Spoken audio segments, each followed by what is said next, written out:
Hey, everybody. Welcome back to the NC State Insider Podcast. I'm your host and lead beat writer for NC State on SI, Tucker Sennett, joining you here today to do my rapid recap of NC State's 36 to 7 loss to the number 16th ranked Notre Dame Fighting Irish. I expect Notre Dame to go up in the AP poll a little bit just based on what happened with some of the other teams in the poll yesterday. So probably will be a little bit higher than number 16 by the end of the day today.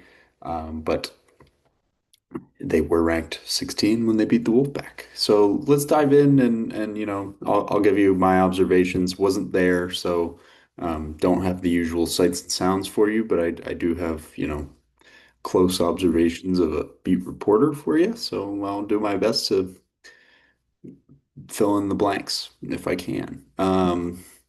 This game really came down to and basically not basically, literally all three people that talked after the game, Dave Doran, Caden Fordham, and CJ Bailey, all said really that this team just continues to fail in playing complementary football and playing complete games. And this was like the prime example of that for NC State this season.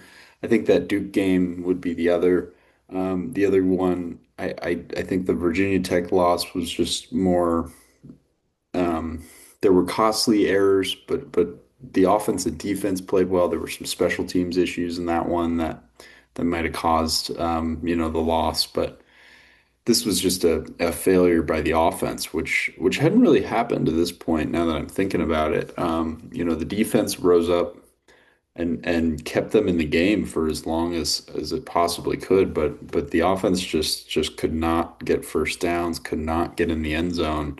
And sophomore quarterback CJ Bailey really struggled against another, higher level defense, which, given how successful he's been this year, was surprising. I can't say I was totally shocked by it just because this Notre Dame defense is a unit that has steadily improved over the course of the season, and it's a really young unit, and they every game is more experience for them.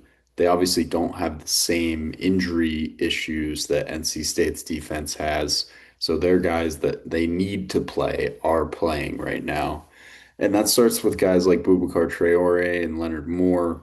And, they did a fantastic job in just limiting this NC State passing attack. Only seven receivers caught passes today. Actually, six. Bailey was credited with a catch, but I don't really know what that was. Um, they held Justin Jolie in check, only two receptions for 8 yards. That was way off my predictions for him. I thought he would have a much easier time in this game than um, against some other teams that kind of tried to blanket him and they just completely took him out of the game, which sort of made Bailey uncomfortable. And you just had some uncharacteristic mistakes from some guys, some penalties from guys like Cody Hardy that set NC State back behind the sticks. And the offensive line struggled again. Bailey was sacked 4 times. You know, he was under pressure quite a bit. And sorry, I'm getting the stats here. Yeah, he was sacked 4 times, and it just wasn't a successful day for this offense. The defense, the plan was pretty solid to start the game. They tried to, like thought they would. They tried to make CJ Carr a passer as much as they could, and he wasn't handling it particularly well at the beginning of the game. Had a couple nice drives, but they forced him to be a passer on a pair of fourth downs that he screwed up. And the defense had a chance to win this game for the offense, and the offense just failed to completely, and somewhat shockingly. So, they're going to go into the bye week here. They're going to hopefully get some guys back healthy. I think there's some vulnerabilities now on the back end of the schedule. Remember, you just have to get to that 6 win mark if you want to be bowl eligible if you're Dave Doran and NC State. And I think that's really the only goal you can aspire for at this point in the season. I just don't see them being able to win more than 6 games. Maybe they win 3 more. I don't know where those would be. Pitt all of a sudden looks like a machine with their quarterback change. So that's certainly a concern moving forward. But this was sort of a telling afternoon for this NC State team that, their offense is not quite what it needs to be this season.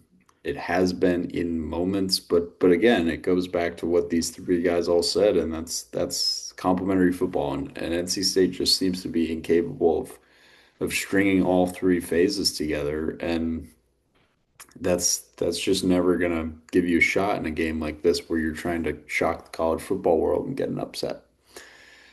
That's all I got for my recap. Not a lot there, obviously tough to kind of pull any positives from a 36-7 loss. And, Notre Dame's probably a team that's going to move on and play in the college football playoff. All they have to do is win out, and their schedule's pretty light. So, you can hang your hat on the fact that NC State lost to a playoff team if that's what you want to do. Um, but yeah, this was a shellacking in layman's terms. If you want more content about the game, you can hit up my social media. Find me on Twitter at Senate Tucker. You can find the website's Twitter account at Wolfpack on SI.